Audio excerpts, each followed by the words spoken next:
my name is Claudia. This is Blue, fostering this cute little pup. Hi, my name is Claudia. Welcome. Thank you so much for being here. On today's video, we are going to talk about everything that I do when I bring a new plant home. So my new plant routine, if you will. I'll start by saying that when I initially started purchasing and collecting plants, I wasn't super strict with a plant routine. The only thing I did was I wouldn't put plants next to each other or group them together. And still now, I am cautious of that. Like, I don't commingle plants from different rooms together, even when I'm watering, just in case. But that was really the only precaution that I took initially. Once I started collecting more plants, then I started quarantining them for 1 or 2 weeks before I placed them in the spot I actually wanted. I didn't really think that much else was necessary, to be honest. But I will say the very first time I got pests was because I didn't quarantine the plants.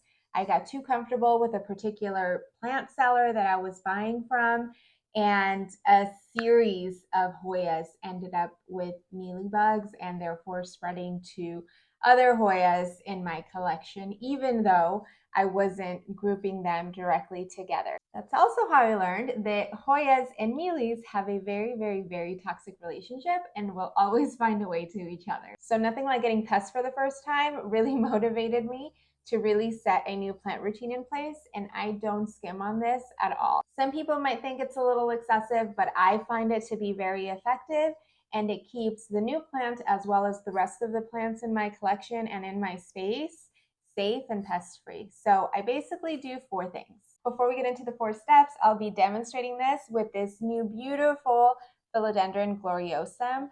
I purchased this from Jack's Jungle. You know, I love her. She has great plants. I do have another gloriosum, but ever since I repotted it into a rectangular pot, that I just can't seem to get the watering right.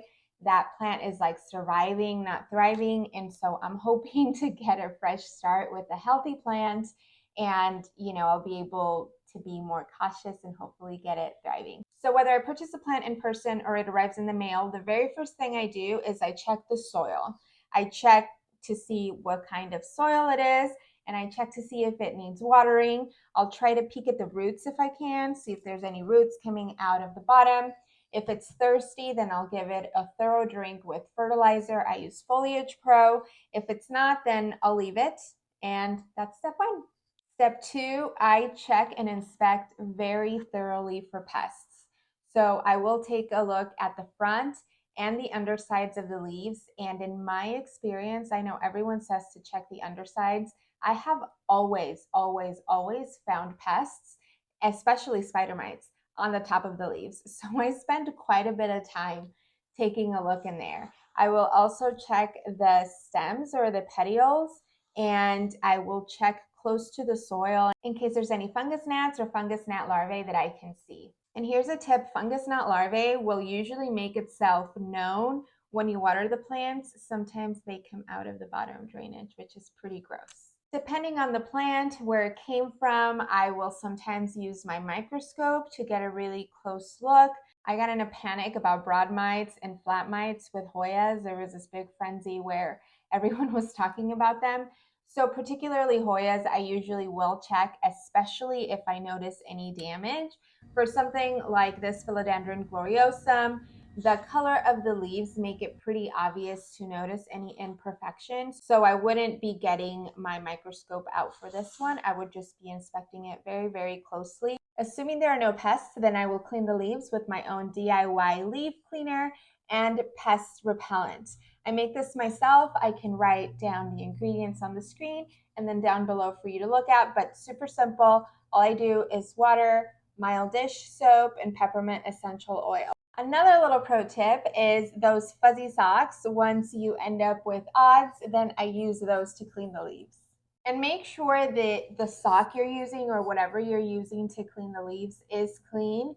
Don't use the same one to clean multiple plants, because you could potentially transfer something from one plant to another, even if you couldn't see it. Like, it could potentially have a fungal bacterial infection, something like that. I just spray the leaf thoroughly, front and back. and then I just wipe them.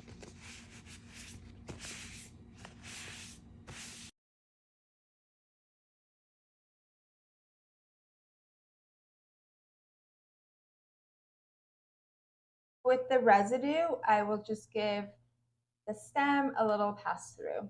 And then the last thing I do, arguably the most important one in my opinion, is I keep them isolated and quarantined for at least 2 weeks. I will check weekly or every few days depending on what I'm noticing, if there's anything questionable that I'm keeping an eye on. I will check them thoroughly at the end of the week and then at the end of the second week before I incorporate them into whatever space I wanted them closer to the rest of my plants. But I really, really, really believe that that step should never be skipped, because if something is going to pop up, it will likely pop up within those 2 weeks, and you have the chance to catch it before it potentially spreads to any of your other plants. Something about quarantining I will touch on is I am lucky that my laundry room has this great southwest facing window.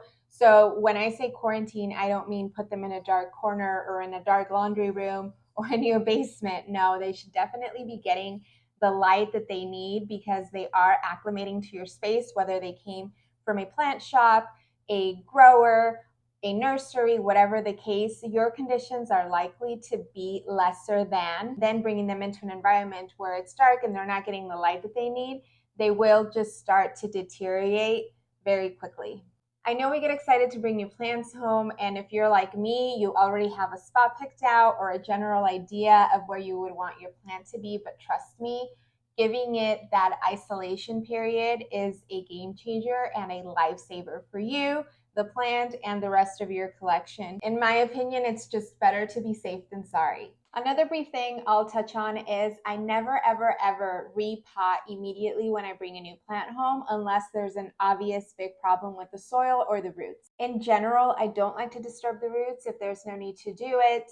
But if I'm wanting to switch out the soil for whatever reason, or like an alocasia, I want to switch it to pond, I will wait a minimum of 2 weeks so the plant can acclimate to my space before I uproot it and switch up the soil. So that's pretty much it. The work labor part of it is not bad. It really isn't a lot. It doesn't seem like a lot when I'm doing it. The hardest part is being patient for those 2 weeks before I can incorporate it or set it in the spot that I want for it.